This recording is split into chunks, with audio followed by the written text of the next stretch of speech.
Mornings are better with a warm beverage, even for Latter-day Saints. Meet Postum, the ideal coffee alternative and proud sponsor of This Week in Mormons podcast. Spotted on the coffee aisle at Smith's Grocery or at your local nearby store. Can't locate it? No worries. Order it at postum.com. Explore delicious recipes to tailor your Postum experience. Start your day off right with Postum.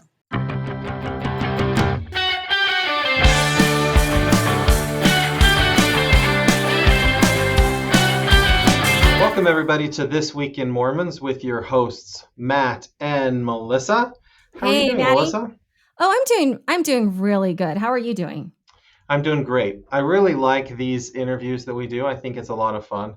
I do too. Well, I was going to say I'm doing good because I do like doing interviews, but mainly I'm doing good because it's springtime. Finally spring. Matt, I live in Rexburg, so spring looks like 35 degrees and super windy and cold. Well, I can't help your bad life choices, Matt. I'm sorry.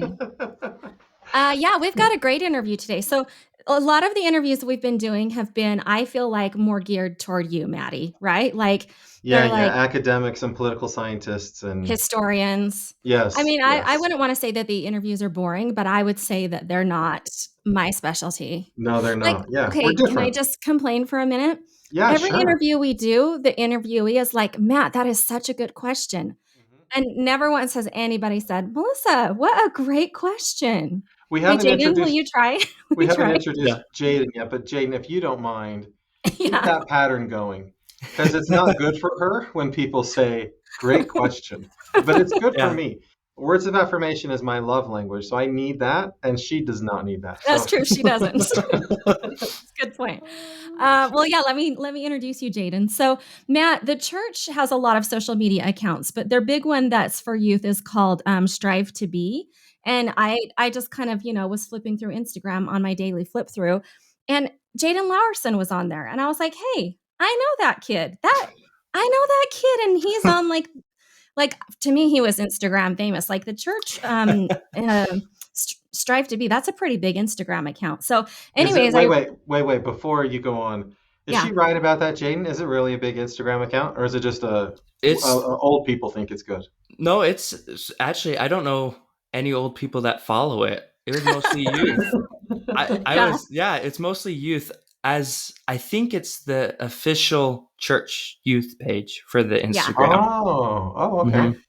Yeah, so there's that one. Then the young women have their own and the young men have their own. But that's the official church one. So anyways, I was like, well, I know Jayden. So I wonder if he'd want to be on our podcast. So I reached out to him, and look, you guys, if you're watching on YouTube, you're going to see that Jayden's such a nice kid. Matt, look at that smile. I mean, come on. Is there a nicer kid?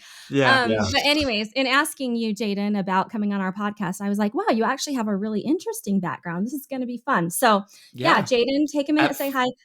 At first, it was just, we ran out of people, but then I found there's stuff I can talk about.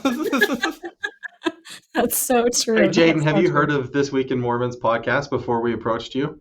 I didn't. So I didn't know what it was until Millie brought it up. Yeah, people call me Millie. It's okay. You can call me Millie. Oh, yeah. Yeah, it's fine. It's Millie. Yeah.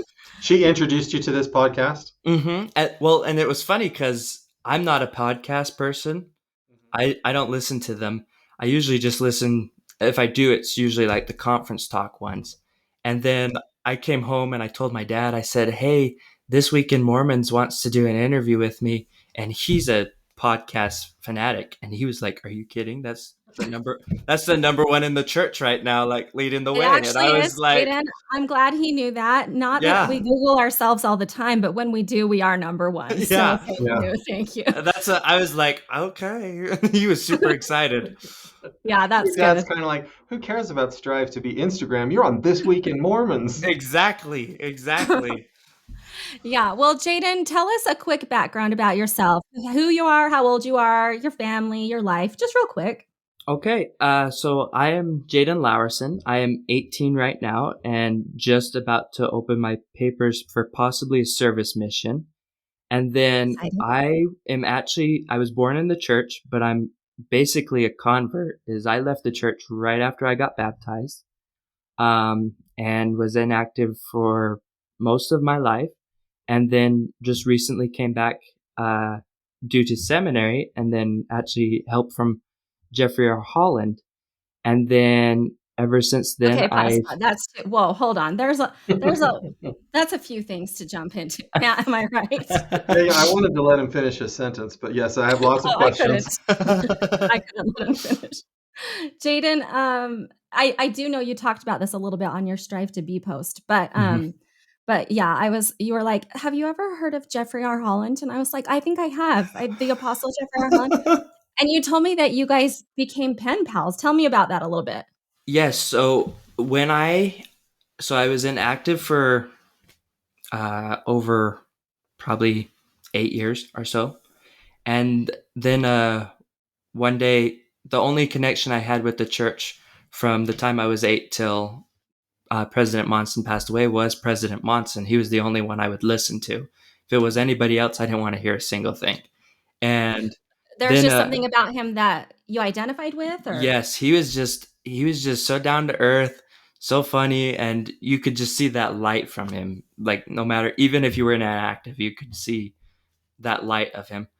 So when he passed away, I officially said I don't want anything to do with the church, and I denied being a Mormon to anyone that asked. I said nope, not even. And then the year of 2020 came, and we were in lockdown, and we were all bored, and I hopped on YouTube and watched this really short. You couldn't catch me with those big long talks, so I watched those short clips of Jeffrey Holland talks. And then I reached out to him saying, this is the first time I've ever felt the Spirit like in me. I knew there was a church, and I knew there was a God, and I knew there was Christ, and I knew there was heaven, but I didn't like the church. So I told him this was the very first time I felt the Spirit. And that's when we became pen pals and wrote back and forth about just big life events, basically. And him writing those letters really, really helped me a lot with coming back, because even after I came back through seminary, I still had a rough time with the gospel and stuff like that. But him just keeping those, it wasn't, every week, but every now and then when I get those letters, it just kept me staying. So when you say letters, are these like paper, like handwritten letters, or are you emailing, or are you texting? Yeah, so they're handwritten. Wow. What? Mm-hmm. Okay, so wait, how do you reach out to Elder Holland? You Google him? Yeah, that's a good question. Basically, is he? I didn't know that you could, but I just with prayer, I just prayed, lead me to his address or his the way to get him, and it popped up with his I found his address to his office, and so you wrote him a handwritten letter, snail mail, you put it in the mailbox with a stamp and mailed it to him, and a prayer. Wow. Yeah. And were you expecting any kind of a response back? I prayed over and over again throughout that month that I'd get a response, and I didn't. By the time it had came, I had gave up. It was probably 2 weeks, and I had gave up that it was gonna come. And one day I was walking home and opened the mailbox, and there it was.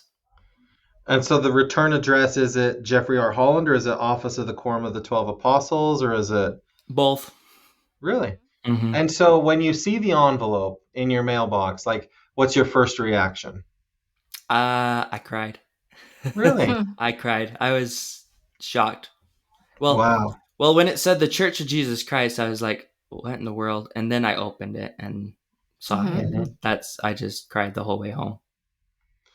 That's really cool, Jayden.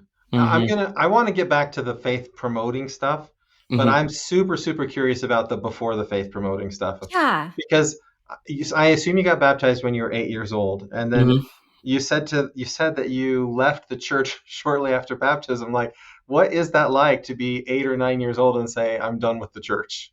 I didn't have it because I got baptized because everyone else was doing it. That's the real reason. When I see these little 8-year-olds now that are like in tears when they get baptized because they're so excited. I get in tears because it's amazing to me how excited they are, because I did it because everyone else was doing it.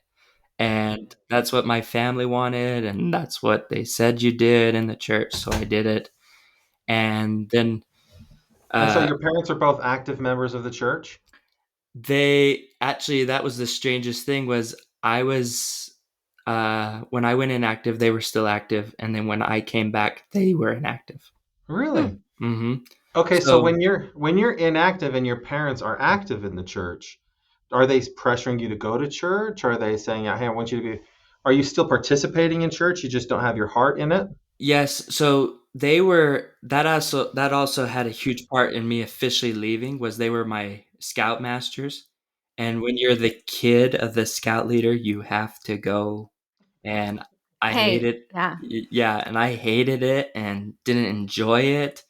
So there was definitely a lot of pressure, but there was so many fights about going that and then when they went inactive, then I officially went inactive as well. Mhm.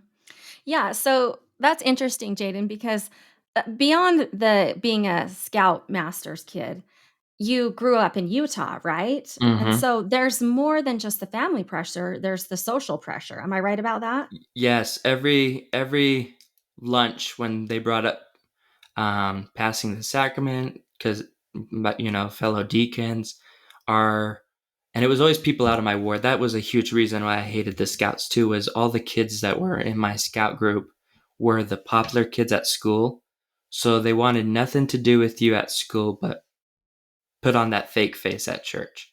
Mhm. And I don't do good with fake people, so it didn't help. And yes, it was definitely a lot of pressure. And I've seen that a lot with my service mission too. Is I prayed about doing a mission, and I got the answer back that wasn't for me. And when you tell people in Utah that you're an 18-year-old that does not want to go on his mission because he got that answer not to, they full on attack. And then it was crazy because a month later was when I started to experience some crazy health issues that made me have to do a service mission. But for a month at least, you're telling people I'm going on a service mission because that's what I feel like I should do. Mm-hmm. And it was not the Yeah. response you think people would react with a mission in general. And so as people are reaching out to you, inviting you to church and inviting you to activities, you don't feel whatever they're doing to invite you doesn't feel welcoming to you because it feels fake. Is that a Mm-hmm. fair way to explain it? Yeah, it was 100%. The people that would do it were doing it to because they were told to, either by the bishop. The bishop at the time was a really good friend. He's like my adopted grandpa, so he was always very loving and kind in our stake presidency, but all the people below were just kind of following Mhm. orders, really no heart in it. So do you think that's what it was about, Elder Holland that appealed to you when you saw him, was that he seemed genuine? Mm-hmm. And the very first letter, I was looking at it the other day, the very first letter, I've gotten a few letters from other church leaders, and none of them have ever ended in this way, even the ones that are friends. But he ended his letter with "I love you," like bold out, not "love you." It was "I love you." Hmm. And when I read it, it just made me cry again, because he yeah, he just had that love. Every letter, he just sent that love to me and kept me going. Okay, I do want to come back to the Elder Holland stuff in a second, but that reminds me of another question I have. So, in emailing with you, you mentioned Bonnie Cordon as a friend, and you Yeah. just hinted at something that makes me think, are you pen pals with a lot of church leaders? No, Brad Wilcox, I was on seminary council last year, and Oh, then I met a few of them through that. But it okay. was it was super incredible how I met Bonnie Corden. Was 4 or 5 conferences ago. I went to conference with a friend, and he invited me down, and we were at the conference, and I had been experiencing depression for probably 4 months at that time, just really rough days, and even one week being suicidal. And this was last year, last year. And we were sitting in the conference center, and he leaned over and he goes, "I love to think of, oh, like what problem is going on right now. And with depression and anxiety, you don't really have one problem. It's just your mind is so full of confusion and worry and doubts, and Satan really hits you.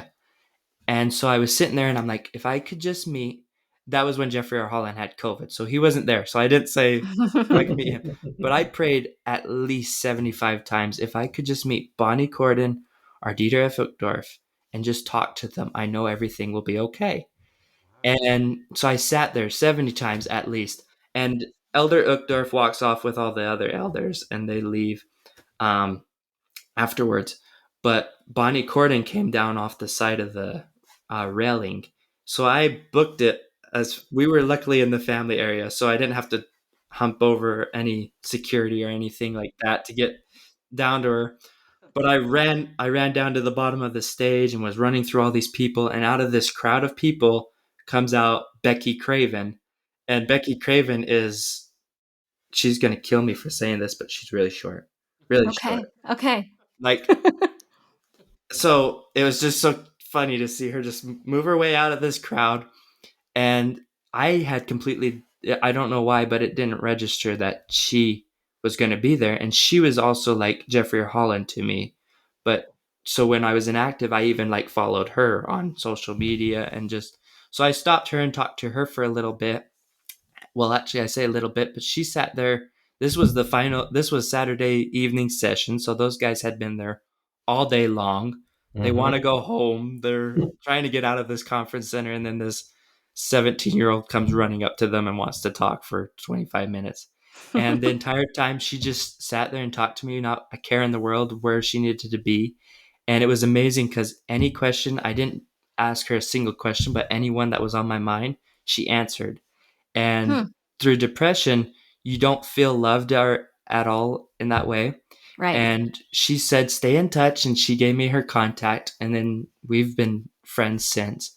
But as I was walking away, because she's super small, she like reached up and grabbed me and pulled me in and said, I love you so very much. And in that moment, you're like, after months of not feeling loved, and to have an idol kind of do that to you, you're in awe. So then I walked over and there was standing Bonnie Corden, and I completely forgot what position she held. I only remembered Bonnie. I didn't remember if she was president. I didn't remember her last name. And I wasn't going to walk up and say, hey, Bonnie. So I like tapped her on the back and I go, Miss Bonnie. And she turned around. She turned around and was like, all right. Like, that's nice. And she had heard of me from seminary council, and she recognized me, and she sat for 15 minutes. And I was just talking to her the same way, and she was asking questions about what I did and all that stuff. And still kind of with the depression in mind and all that stuff, I was telling her a story about another time, and I was saying, hear me and nobody from Wellsville. And right before I said, finish nobody, she grabbed my hands and she looked straight in my eyes and she says, no, no, no, you are a child of God.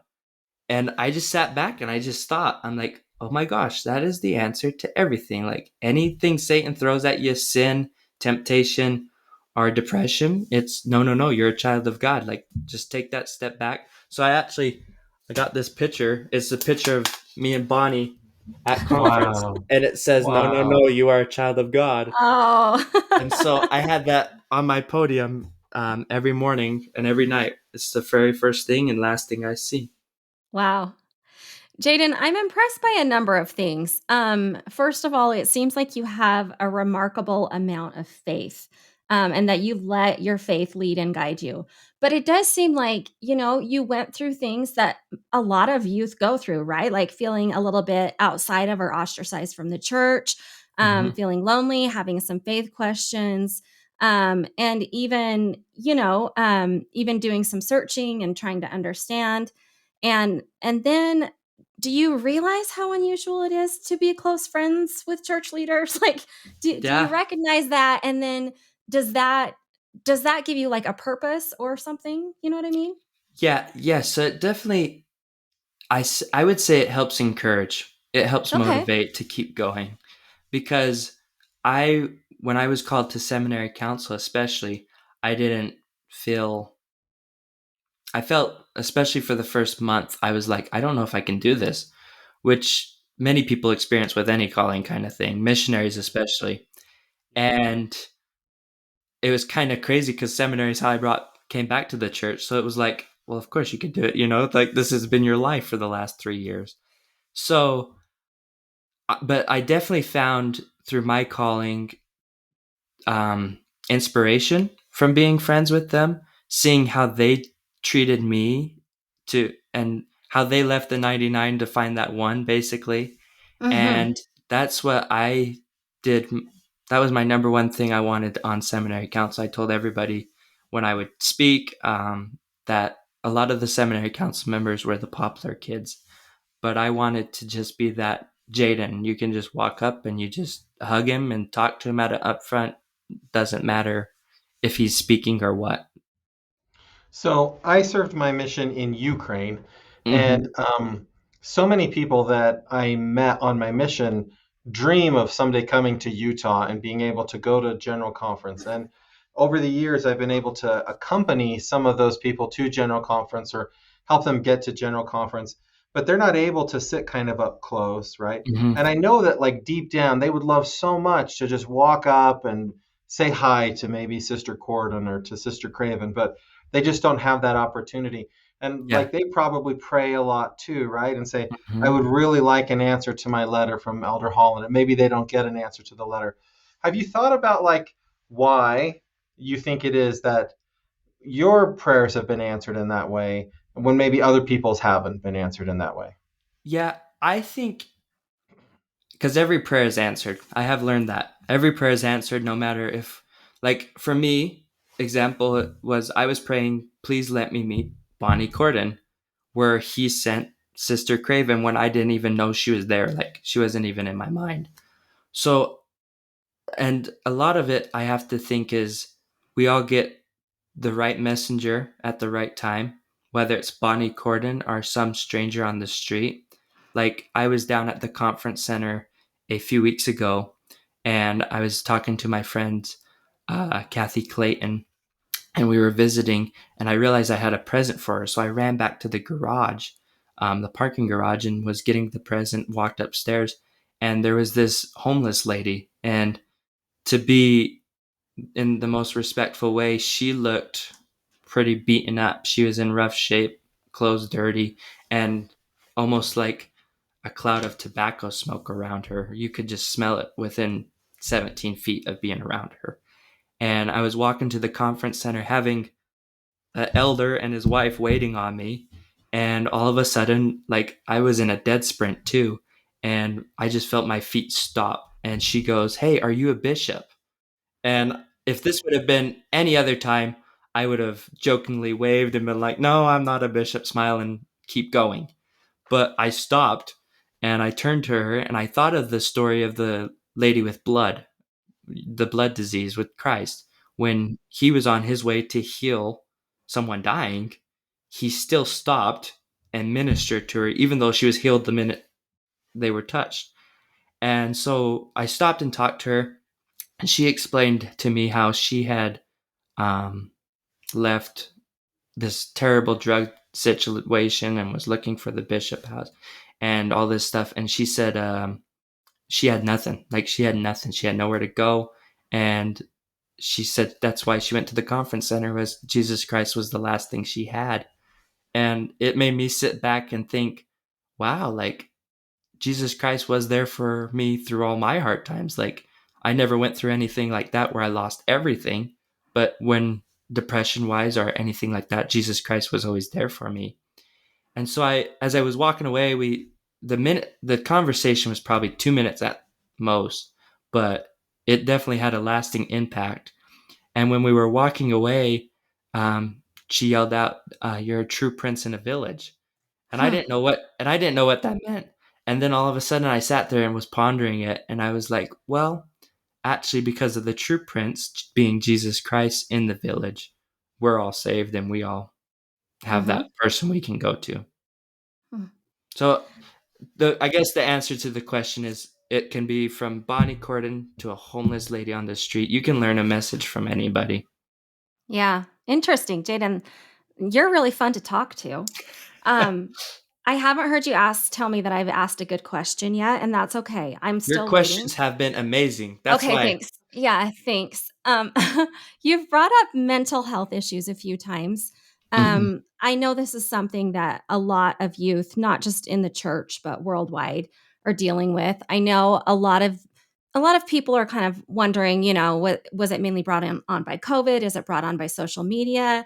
I think there's a lot of questions surrounding it. What I'm wondering from you, Jayden, is do you think the church is doing things, or are there things that they could do to help address this issue among young adults in the church? I would definitely say growing a relationship with your leaders is a huge help. That's what really helped me was my bishop would drop anything like 24/7 to give me a blessing. Like there were countless times that I was having a really dark day and he'd reach out, or we'd have a weekly meeting almost every Sunday to talk, and he'd give me a blessing almost same with my stake president, who's a really good friend. And them being there definitely helped. But in fact, the way my depression started last year, because I had dealt with depression as a youth when I was inactive of the church, and I was actually speaking at a devotional last night, and I shared how when I was going through depression as a youth without the gospel, it was over a span of 3 years, where when I went through depression with the gospel, it was 3 months, and it was okay. So it was amazing to see the difference. But I would definitely say the relationship with the leaders helped, because the way the depression started last year was through anxiety because of people reacting that way to the service mission. Honestly. Wow. Interesting. Because you start to doubt. Like I had people in the seminary who I admired and looked up to that were like, that's not the right answer. And it was like, Whoa. and it was like your heart, you got that witness, it's the right answer. So but then Satan starts to work on you like, well, maybe your testimony's not strong enough. Maybe you're not getting the right answer. Maybe that's just because you want to do it. And so that caused a lot of the anxiety. So I definitely think church leaders growing relationships where they actually care for people, but also watching what they say. Because I brought that up to a lot of the people who said those things now, and they're like, oh my gosh, I can't believe I said that. And it's like, yeah, you said plain out, bold and simple. That was your words. Okay, so I want to get back to the Elder Holland thing now. Okay, so this would be maybe 20 years ago. I don't know, a long time ago. I was on a long flight, and I was reading a talk from Elder Holland. And as I'm reading the talk, I have this kind of impression like, you should write Elder Holland a letter. And then I have all these thoughts and ideas of like what I want to write in the letter. But by the time the flight ended, I had talked myself out of that prompting or whatever it was. And I'm like, Elder Holland has better things to do than to talk to me about whatever I wanted to write him a letter about. So I have in my head like what I would write in a letter to Elder Holland, because I went through that process at one point. I wonder, what is it you wrote to Elder Holland in your letter? The very first one? Yeah. The very first one was honestly, I still have it saved. I don't know where it's at, but I still have it saved, where it was just a page. It was just, it was short. And it was just me saying, hey, I don't think the church is, I don't know if the church is true. And I remember saying that plain out, and then I was like, but you're really the only way I feel the Spirit. And it was just kind of saying thank you for giving me that Spirit back, because I had never felt that before until him. So that's basically, it was maybe 10 lines at most. And his response was just a really short letter that said, "You're welcome." Yeah, well, yeah, he said, so his was like a very short paragraph that said, if I have said anything to help you, I'm very thankful. And then the next paragraph was him saying, I don't remember exactly, but basically like he was proud and like to keep going, and that little spirit will grow as you nurture it. And then in the end was, I love you, and signed Jeffrey R. Holland. And so then what do you want to write back to him after that? Well, after I caught my thoughts and realized that he had responded, I don't remember. I did write back, but I don't remember exactly what I wrote back. Yeah. And I think I basically just wrote back, "Wow, I can't believe you actually responded," like kind of thing. And so like for example, when I wrote that one back to him, he didn't immediately respond, and then like it didn't go back and forth. It's just been big life events the past few years that we've talked about. And actually, the devotional I was at last night was about prophets see around corners, and those guys get those spiritual keys to see things we don't. And it was amazing because I had wrote him a letter. The anxiety attacks had started in January, and I had 5 to 7 a day and couldn't leave like the house anymore. And so, and then about February was when it turned into depression throughout March. And then April at conference was when things started finally getting better. But in that January, I had wrote him a letter, and I remember I did mention the anxiety attacks, but I didn't say the depression because I didn't have it yet. And it was probably 3 or 4 Sundays later, and this was when Jeffrey R. Holland was on his deathbed. The guy, this was when he was having all those health issues. Yeah. And my bishop called me in one day and said he got this letter from the first presidency forwarded from Jeffrey R. Holland to watch out for me because he could see that I was experiencing depression and anxiety. Wow. Well, let me ask you this, Jayden. As I read newspaper articles or maybe on social media, there are a lot of people out there that do not like Jeffrey R. Holland and feel like maybe he hates them or hates people like them. And then I'm kind of thinking about what you shared earlier about people in the church who are fake and inauthentic and portray themselves to be one way, but deep down they're a different way. What would you say to the people who really don't like Elder Holland based on some of the things he said in talks or maybe some of the public facing, I don't know, things he said? What would be your response to someone like that? Yes, I would say how actually we all have a hard time with one of the elders, I think. Everyone I've met, like my mom, for example, has met David Ed Bednar, and she didn't like him after meeting him, and I didn't like, I kind of feel embarrassed for saying this, but I didn't like I didn't like Dallin H. Oaks. And it's okay, Jayden. You don't have to. Yeah. Right. You're right. We all have one. It's fine. And it took me a really long time. It was actually this last conference when he did that talk about Christ. That was the very first time that I actually like listened to him and was like, oh, this is like Wait.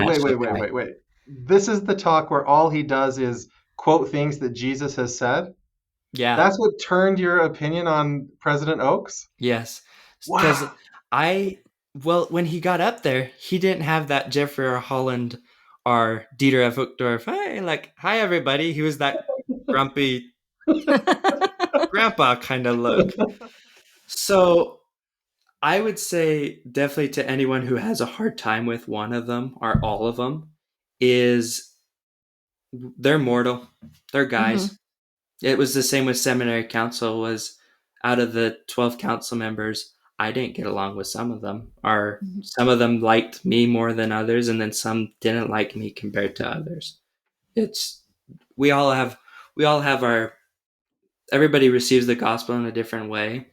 Like one person can read the Book of Mormon and automatically know it's true, and then another person, they have to read it 2 times or so, and then they're like, oh, like this verse actually means something to me, kind of thing. So you're saying it's okay if we don't love everybody in the church or everything about the church all the time? Yeah. That's right. Despite everybody's thoughts, that's true. You can still have a testimony without having to love everyone in the church. Yeah. Well, and I think it's great to hear these stories about the people that you've made connections with, but I think what's obvious is that your testimony isn't a testimony of Jeffrey R. Holland. It isn't a testimony of Bonnie Cordon. It's a testimony of the Savior and, a God who brought people into your life to help you, but that's not who your testimony is of. Mm-hmm. And that's especially, I had a hard time with that actually at the beginning of this school year, because I was the first junior on seminary council. They always did seniors. And I came back this year, and the teacher that was the principal before, he was the one that was my teacher that brought me back to the church and made me believe in the church. And he left at the beginning of this year, and then they put a guy in charge who actually told me the very first week after being released, he said, "Now we don't need you anymore, like step down." And I said, and I was like, okay. So seminary became almost a hell to me. I hated going every day. I hated it. And I was talking with my stake president one day about how hard it's been. And he said, start going back. And I was like, what? And I just told him, and he's like, slowly, you don't have to go every day, but just start slowly going back. And I did. And the one day I actually went, there was a talk by Kathy Clayton, my friend, about how I believe it's Argentina, there is a zoo where you can go in and pet full-grown lions. Like these full-grown beasts, you can go in and pet them. And she was in there and scared like crazy that they were going to just maw her. So when she got out, she asked the zookeeper, she said, what is it that makes these lions petable? Like, why don't they just eat us? And the guy said, look over there. And these full-grown lions are grown up with these little, like, chihuahuas. And these tiny chihuahuas, though, when they're cubs, whenever they move or anything, the chihuahuas bite them.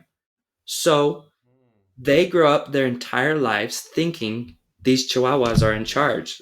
And so the way Kathy put it was, we all have little dogs in our life that nip at us and make us forget our worth as a lion, a child of God, basically.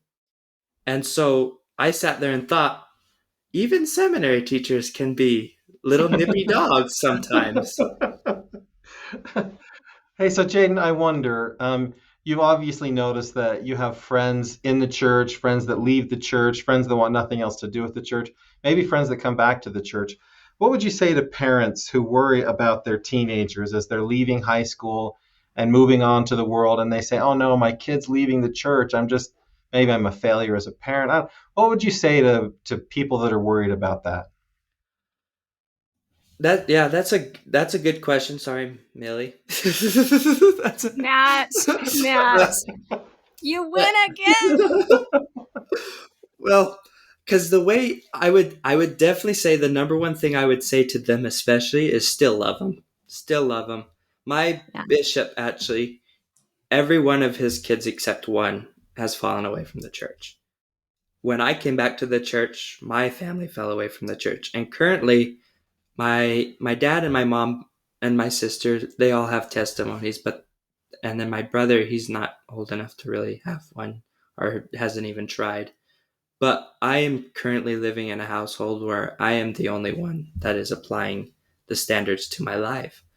And it's really hard when you look around and the people closest to you, because I've helped hundreds and hundreds of kids, not to brag, but hundreds of other kids with their testimonies. And it was 100% the Spirit, but I could help them. Yet I don't know how, and I told my bishop this one time, I don't know how in the world I can't help my own family. Like my own family left. Or after I came back, like I'm sitting in a pew by myself. Yeah. And so I would definitely say the number one thing is still love them and show them how good it is to live in the gospel. Not like nip at them at every family dinner, but Dieter F. Uchtdorf actually has this really cool thing where he will bring up to non-members that we're friends. Like when you talk about your weekend or stuff like that, we often avoid church, where he and Harriet, they'll bring up and they'll be like, oh, well, actually, this weekend we had this amazing youth speaker who said this, like at church. So and that's the number one thing I just have been trying to do, is show them how good it is living in the church, because I've lived that life outside of the church and it's not fun. Trying to fulfill the way the world looks at you and the way the world wants your happiness to be like, it's not the true plan of happiness at all. That's awesome. Yeah. Jayden, thanks so much for visiting with us today. This has been really fun. I've enjoyed it a lot. Yeah, me too. I love this. This is the very first. I've done speaking and videos. I've never done a podcast, so this is the very first time, and I loved it. Welcome to the old people world. This is the way we... No, because you guys follow Strive to Be, so that's true. You're part of the youth. Hey, listeners, join us again next week.